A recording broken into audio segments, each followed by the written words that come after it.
अब जैसे इस घड़ी में 12 बजे हुए हैं तो हम देखना है कि 12 से लेकर के 1 के बीच में दोनों हैंड्स 90 डिग्री का एंगल कितनी बार बनाएंगी। तो मेरे साथ काउंट करते चलेगा। एक, ये 90 डिग्री का एंगल हो जाएगा हमारा, और दूसरा, तो पहला यहाँ पर हो गया, दूसरा 90 डिग्री का एंगल ये हो जाएगा। यानी कि 12 से लेकर के 1 के बीच में 90 डिग्री का एंगल कितनी बार बना, 2 बार बना। अब हम देख लेते हैं 1 से लेकर के 2 के बीच में। तो जैसे इस घड़ी में 1 बजा हुआ है तो अब 90 डिग्री का एंगल हमारा ये बना 1, और 90 डिग्री का एंगल हमारा अब ये 1 बना। तो 1 + 1 कितना हो गया, 2 हो गया। यानी कि 1 से लेकर के 2 के बीच में भी 90 डिग्री का एंगल कितनी बार बनेगा, 2 बार बनेगा। अब हर 1 घंटे में क्या होता है, 90 डिग्री का एंगल दोनों हैंड्स 2 बार बनाती हैं। लेकिन यहाँ पर जो स्पेशल केस है वो है हमारा 2 से 4 के बीच में और 8 से लेकर के 10 के बीच में। तो 2 से 4 के बीच में दोनों हैंड्स 3 बार 90 डिग्री का एंगल बनाती हैं, और 8 से लेकर के 10 के बीच में भी 3 बार 90 डिग्री का एंगल बनाती है। तो चलिए देख लेते हैं इसको। जैसे कि 2 बजा हुआ है अभी, तो काउंट करते चलेंगे 2 से 4 के बीच में। 1, 2 और 1 ये 3, और अब क्या बच जाएंगे, घड़ी में बजे हमारे 4। तो यानी कि 2 से 4 के बीच में सिर्फ 3 बार ही 90 डिग्री का एंगल बनेगा। और अब हम देख लेते हैं 8 से लेकर के 10 के बीच में। ये बजा दिया मैंने 8। तो अब काउंट करते हैं। 1, 2, 3, और अब कितने बज गए, 10 बज गए। यानी कि 8 से लेकर के 10 के बीच में भी कितनी बार 90 डिग्री का एंगल बना है, दोनों हैंड्स सिर्फ 3 बार ही 90 डिग्री का एंगल बनाते हैं। अब इन सबको जब हम ऐड कर देंगे, इन सबको ऐड करने के बाद क्या हम देखते हैं कि हर 12 घंटे में घड़ी की दोनों सुइयां यानी कि दोनों हैंड्स 22 बार 90 डिग्री का कोण बनाते हैं, और 24 घंटे में इस हिसाब से आ जाएगा हमारा 44 टाइम्स। अब यहाँ पर जो हमें बेस मानना है वो बेस मानना है, एक बार हमें 3 को और एक बार हमें मानना है यहाँ पर 9 को। एक बार बेस हो जाएगा 3 और दूसरी बार बेस हो जाएगा हमारे पास 9। तो दोस्तों चलिए अब अपने अगले क्वेश्चन की तरफ। इसमें क्या बोला गया है, at what time between 4 and 5 o'clock will the hands of a clock make an angle of 90 degree first time. मैंने आपको क्या बताया था कि हर एक घंटे में दोनों सुइयां 2 बार 90 डिग्री का एंगल बनाती हैं। 2 बार का मतलब क्या हो गया, जो पहले बचेगा उसको हम कह देंगे फर्स्ट टाइम, और जो बाद में बचेगा उसको हम कह देंगे सेकेंड टाइम। ठीक है, तो इसने बोला 4 से 5 के बीच में, और हमने बेस जो माना था 90 डिग्री के केस में, एक बार हमने माना था 3 को और एक बार हमने माना था 9 को। तो जरा हम देख लेते हैं 4 से 5 है, तो 3 से पहले एक बार चलते हम 3 से 4। 3 से 4 कितने मिनट हो गए, आप कहेंगे कि 5 मिनट। 5 को गुणा कर देंगे, वही हम 12/11 से, ये आपका आ जाएगा 60/11, और जब इसको सोल्व कर देंगे आ जाएगा 5 से ही 5/11 मिनट पर। यानी कि एक तो टाइम होगा आपका 4:05 सही 5/11 मिनट। और अगला क्या होगा, आप एक बार अब इसमें क्या करेंगे, 9 से लेकर के 4 तक चलेंगे। तो 9 से लेकर के 4 तक ये आपके हो जाएंगे 35 मिनट्स इंटू 12/11, यह आ जाएगा आपका 420 डिवाइडेड बाई 11, और 420 को जब आप 11 से भाग करेंगे तो 3, 7 और 2 90, 8, 2/11 मिनट। यानी कि अगली बार जो 90 डिग्री का एंगल बनाएंगी दोनों हैंड्स, वो कितने बजे बनाएंगी, 4:38 सही 2/11 मिनट पर। तो जो पहले बजेगा वो फर्स्ट टाइम, जो बाद में बजेगा वो सेकंड टाइम। फर्स्ट टाइम पूछा गया तो आंसर यहाँ से क्या हो जाएगा, 4:05 सही 5/11 मिनट। सेकंड टाइम पूछता है तो आंसर होता है 4:38 सही 2/11 मिनट पर। अब बढ़ते हैं नेक्स्ट क्वेश्चन की तरफ। इसने बोला इस बार 6 से 7 के बीच में, यहाँ पर पूछा गया सेकंड टाइम यानी कि दूसरी बार। तो एक बार 3 से 6। अब यहाँ पर देखो फटाफट से कैसे करना है हमें। 3 से 6 तो कितना आया, 15 मिनट। और अगर मैं इसको देखूँ 9 से लेकर के पूरा 6 तक, तो ये आपका आ जाएगा 45 मिनट्स। अब 15 को अगर मैं 12/11 से गुणा करूँगा और 45 को 12/11 से गुणा करूँगा तो वैल्यू किसकी बड़ी आएगी? आप कहेंगे कि 45 को जब हम 12/11 से गुणा करेंगे तो वो वैल्यू बड़ी आएगी। छोटी वैल्यू फर्स्ट टाइम, बड़ी वैल्यू सेकेंड टाइम। तो अब यहाँ पर मल्टीप्लाई कर देते हैं हम 45 को 12/11 से, 12 पंजे 60, तो ये आपका आ जाएगा 12 चौक 48, 540/11। इसको सोल्व कर देंगे तो आपका आ जाएगा 49 1/11 मिनट्स, यानी कि 6 से 7 के बीच में 6 बज करके 49 सही 1/11 मिनट पर दोनों हैंड्स दूसरी बार 90 डिग्री का एंगल बनाएंगी।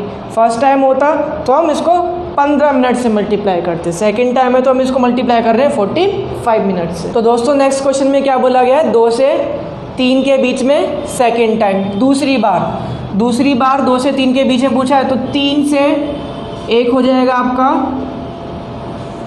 2 तक, और एक होगा आपका 9 से लेकर के 2 तक। क्योंकि ये छोटी ड्यूरेशन है तो ये छोटा आंसर देगा, ये पूरी बड़ी ड्यूरेशन है तो ये बड़ा आंसर देगा। बड़ा आंसर यानी कि सेकंड टाइम, छोटी ड्यूरेशन यानी कि फर्स्ट टाइम। तो आप देख लेते हैं कितने मिनट हो गए टोटल यहाँ पर आपके हो गए 55 मिनट्स। 55 × 12/11 ये आ जाएगा आपका 60, यानी कि 2:60 मिनट पर दूसरी बार 90 डिग्री का कोण बनाएंगे दोनों हैंड्स।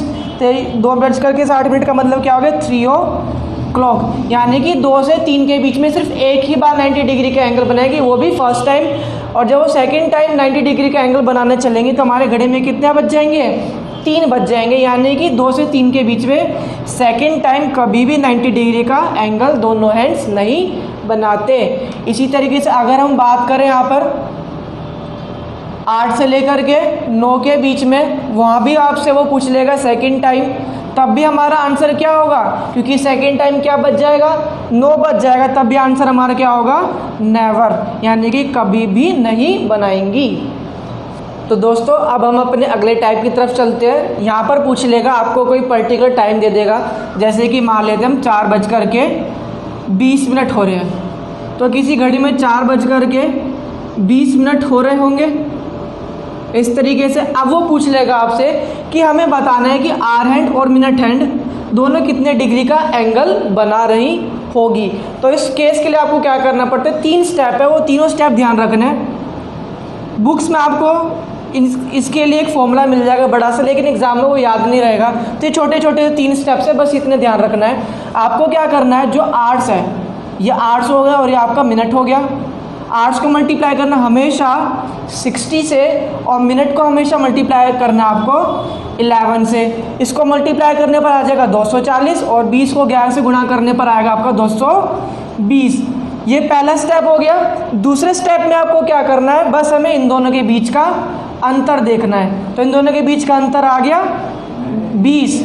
अब तीसरा स्टेप क्या है? तीसरा स्टेप में आपको जो ये वैल्यू निकली है, डिफरेंस निकला है, इसका जस्ट आधा कर देंगे तो आपका यहाँ पर कितना आ गया?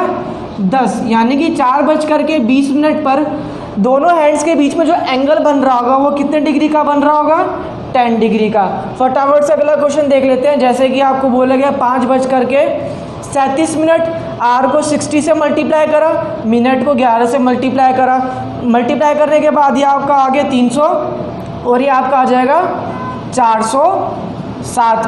दोनों के बीच का अंतर आ गया। दूसरा स्टेप अंतर 107 का। अब इसको हम 2 से भाग कर देंगे तो आपका आ जाएगा 53.5 डिग्री। तो 5:37 मिनट पर दोनों हैंड्स के बीच में जो एंगल बन रहा होगा वो कितना बन रहा होगा? 53.5 डिग्री। एक लास्ट क्वेश्चन इसके ऊपर देख लेते हैं हम एंगल के ऊपर। जैसे कि 956 × 60, फटाफट से कर दें, × 11, 540, ये आपका आ जाएगा 616। इन दोनों के बीच का जो डिफरेंस है वो आ जाएगा 76, और 76 का आधा कर देंगे तो आपका आ जाएगा 38 डिग्री। तो इस तरीके से हमें फटाफट से अपने एंगल्स के क्वेश्चंस कर देने हैं। तो आप लोगों को समझ आ गया होगा कि एंगल कैसे निकालना है। बड़ा सरल है, काफ़ी जल्दी निकाल सकते हैं। तो दोस्तों एंगल के बाद आता है हमारा रिफ्लेक्स एंगल। सबसे पहले समझ लेते हैं ये रिफ्लेक्स एंगल क्या होता है। तो जैसे कि हमने देखा था ये मिनट आर हैंड है और यह आपके पास मिनट हैंड है, तो इन दोनों के बीच के झुकाव को हम एंगल बोलते हैं। और जो बाकी का बचा हुआ पार्ट है ये हमारा कहलाता है रिफ्लेक्स एंगल। रिफ्लेक्स एंगल निकालने के लिए जो फॉर्मूला होगा वो आपका क्या होगा, ये पूरे 360 में से 360 डिग्री में से अगर हम माइनस कर दें एंगल तो आपका क्या निकल के आ जाएगा, रिफ्लेक्स एंगल निकल के आ जाएगा। यानी कि सबसे पहले हमें एंगल फाइंड करना होगा, जो भी टाइम गिवन होगा, आपको क्वेश्चन के अंदर टाइम गिवन होगा, एंगल निकाल करके उसको 360 में से हम माइनस कर देंगे। जैसे एग्जांपल ले लिया 4:20 और आपको ध्यान भी होगा इसको जो एंगल निकला था वो था 10 डिग्री, इंटू 60 इंटू 11 240 220, डिफरेंस आ गया 20 का, हाफ कर दिए, आगे आपके पास एंगल 10 डिग्री। रिफ्लेक्स एंगल के लिए क्या करेंगे 360 माइनस 10 डिग्री यानी कि 350 डिग्री। तो इस तरीके से आपको रिफ्लेक्स एंगल के क्वेश्चंस करने हैं, वहाँ पर आपको टाइम दे दिया जाएगा और बस बोल देगा रिफ्लेक्स एंगल फाइंड करें। तो आंसर यहाँ पर क्या आ गया 350 डिग्री। तो चलिए दोस्तों अब हम क्लॉक का अपना अगला टॉपिक पढ़ते हैं जिसका नाम है मिरर इमेज।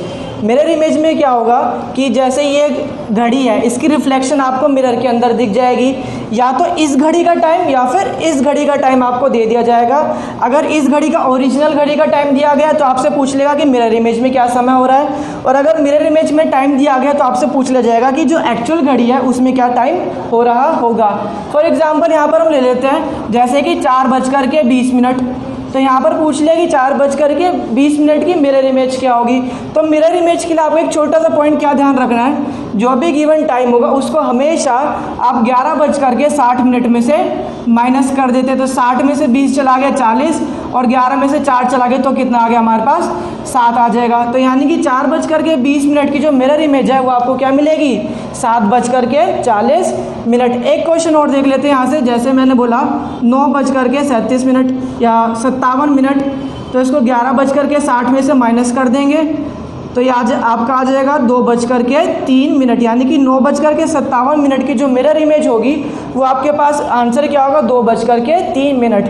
तो आपको मिरर इमेज में हमेशा ध्यान रखना है जो भी गिवन टाइम होगा उसको आपको माइनस करना हमेशा 11:60 में से। तो चलिए मिरर इमेज के बाद अब हम देख लेते हैं वाटर इमेज। वाटर इमेज में क्या होगा, आपको या तो ओरिजिनल घड़ी का या फिर जो पानी के अंदर पानी में जो घड़ी दिख रही है उसका टाइम आपको दे दिया जाएगा। तो इस आपको जो गिवन टाइम होगा उसमें क्या करना है, आपको हमेशा गिवन टाइम को 18:30 में से माइनस करना है। जैसे कि हम मान लेते हैं कि 4:20 दिया गया है, अब इसकी हमें वाटर इमेज निकालनी है।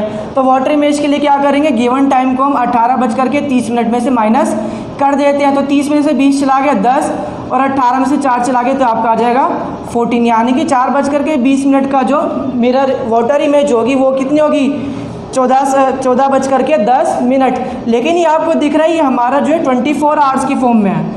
अगर आपको ऑप्शंस 12 आवर की फॉर्म में दिखे तो क्या करना पड़ेगा, इसमें से हम 12 माइनस कर देंगे यानी कि 2:10। तो 4:20 की जो वाटर इमेज होगी वो क्या होगी आपके पास 2:10 होगी। एक एग्जांपल और ले लेते हैं, जैसे कि 5:15 है, इसकी वाटर इमेज क्या हो जाएगी 18:30 में से इसको माइनस कर देंगे तो 13 में से 15 चला गया 15 और 18 में से 5 चला गया तो कितना आ गया 13, -12 कर देंगे 12 आवर्स की फॉर्म में आ जाएगी यानी कि 1:15। तो 5:15 की जो मिरर इमेज वाटर इमेज होगी वो आपके पास क्या होगी 1:15 होगी। अब एक एग्जांपल और ले लेते हैं, जैसा कि हमने मान लिया 9:45। अब इसकी वाटर इमेज क्या होगी, वाटर इमेज में जो टाइम होगा वो क्या होगी, अब यहाँ पर देखेंगे आप 30 में से अगर आप माइनस करेंगे 45 तो 45 तो 30 से बड़ा है। तो इस केस के लिए आप क्या करेंगे 1 घंटा हम ले लेते हैं इस 18 से, 1 घंटा मतलब 1 घंटा इसको दे दिया तो 18 से बच गया सिर्फ 17 और इसका मतलब क्या हुआ 1 घंटे का 60 मिनट्स।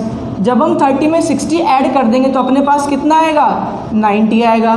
तो 90 - 45 कितना हो गया 45 और 17 में से 9 चला गया तो आपके पास क्या आ गया 8:45, यानी कि 9:45 की जो वाटर इमेज होगी वो आपके पास क्या होगी 8:45 होगी। तो आपको हमेशा ध्यान रखना वाटर इमेज में कि अपने पास जो भी गिवन टाइम होगा उसको 18:30 में से हम उसको माइनस कर देंगे। तो चलिए दोस्तों, अब हम अपने टॉपिक के लास्ट क्वेश्चन तक चलते हैं। इसमें क्या बोला गया है, in a clock time shows 8:15, किसी घड़ी में 8:15 हो रहे हैं। If accordingly minute hand is at north then in which direction is the hour hand, यानी कि मिनट हैंड उसने बोला है नॉर्थ डायरेक्शन में, तो आपको बताने की जो घंटे की सुई है ये कौन सी दिशा में होगी। तो फटाफट से चार्ट बना देते हैं हम यहाँ पर। आप सभी को पता है अगर ये नॉर्थ बोला गया है तो नॉर्थ, और ये हो जाएगा आपके पास ईस्ट डायरेक्शन, ये आपके पास हो जाएगी साउथ, और ये आपके पास क्या हो जाएगा, वेस्ट हो जाएगा। मिनट हैंड, अब यहाँ पर देखिए आर हैंड किसके बीच में आ रही है, साउथ और ईस्ट के बीच में आ रही है, यानी कि जो हमारी आर हैंड है वो कौन सी डायरेक्शन में है, ये आपकी हो जाएगी आंसर यहाँ पर साउथ ईस्ट। आंसर क्या हो जाएगा यहाँ पर हमारा साउथ ईस्ट। क्लॉक हमारा यहीं ख़त्म होता है। अगर आपको किसी भी तरीके का कोई डाउट आता है तो आप हमें पर्सनली मैसेज कर सकते हैं व्हाट्सएप पर, मैं आपको उसका रिप्लाई ज़रूर करूँगा। धन्यवाद।